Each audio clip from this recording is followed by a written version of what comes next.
Армысыздар, сіз білесіз байдарының тұрақты көрермені. Әдеттегідей тіліміздегі сөздердің дұрыс нұсқасымен танысуды жалғастырайық. Көгілдір экраннан үкімет отставкаға кетті деген сөйлемді естіп жатамыз. Негізі отставкаға кету деп айту дұрыс емес.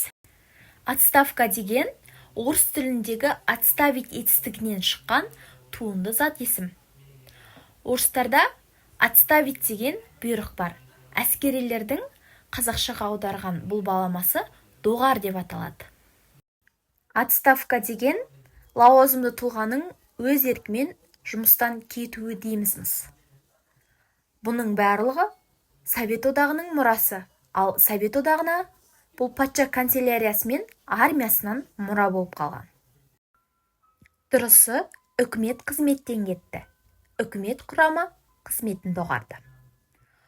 Бұл тұрғыда үкімет мүлде мемлекет үкіметсіз қалды ма деген контекст туындауы ықтимал. Алайда олай болмауы мүлде мүмкін емес екенін білгендіктен, осылай үкімет қызметтен кетті немесе үкімет қызметін доғарды деп айту дұрысырақ.